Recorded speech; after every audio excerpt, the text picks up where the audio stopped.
Halo guys, ketemu lagi sama gua Simpson, Agency Director di Prudential.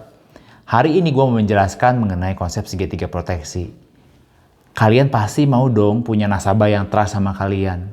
Tapi banyak di luar sana ketika kalian ngomong, gua mau dong share mengenai konsep asuransi yang baru gua tahu. Jawaban mereka adalah, oh gua udah punya asuransi, no thank you. Nah, kita bisa pakai strategi ini.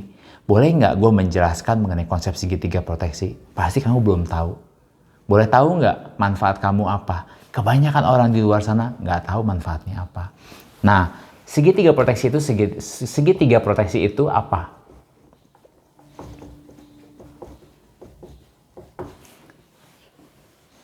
Inilah segitiga proteksi. Saya mau tanya, kalau kita bangun rumah, bangunnya dari bawah ke atas apa dari atas ke bawah? Pasti dari bawah ke atas dong. Nah, dari bawah ini adalah fondasi yang terpenting, adalah manfaat rumah sakit. Oke, gue udah punya itu. Good. Manfaat rumah sakit kamu punya ya?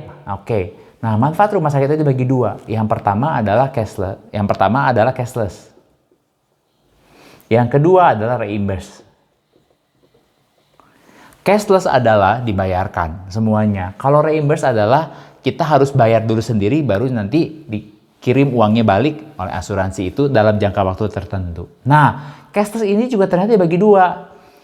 Nah, kamu yang mana? Oh, yang saya itu pakai kartu. Oh, berarti kamu cashless.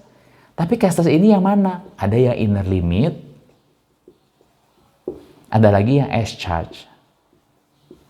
Kalau inner limit, kalian pasti pernah dengar dong, biaya bedah di limit, biaya obat-obatan di limit, biaya rawat jalan di limit. Jadi, ketika sampai sudah di atas limitnya itu, nasabah harus bayar sendiri.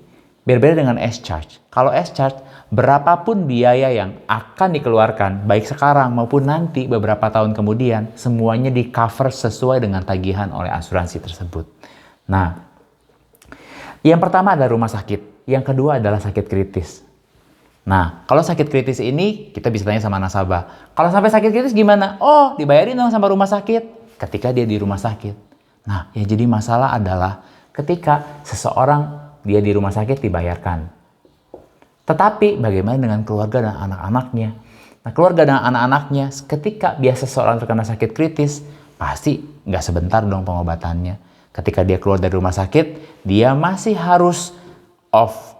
Atau bahkan ketika dia tidak bisa bekerja lagi, apa yang terjadi dengan keluarga dan anak-anaknya? Nah, untuk menghitung biaya sakit kritis ini ada rumusnya, yaitu biaya hidup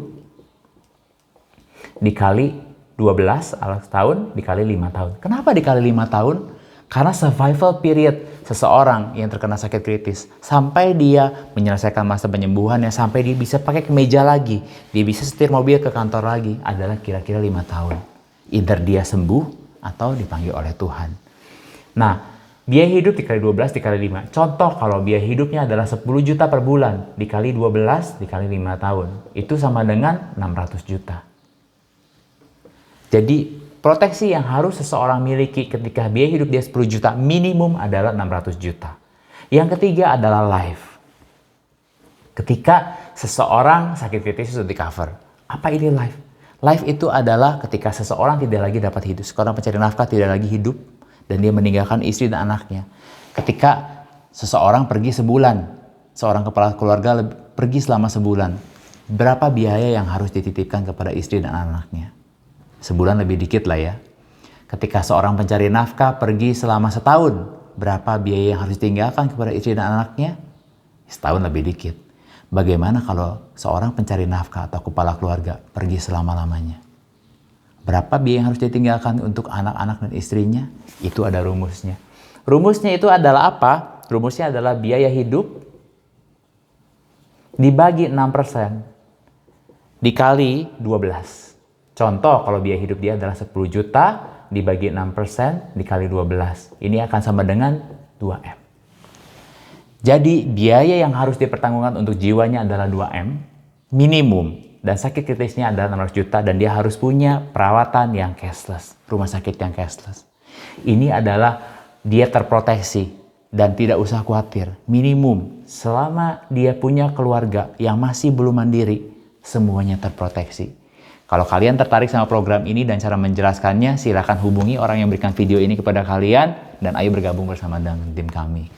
Keren!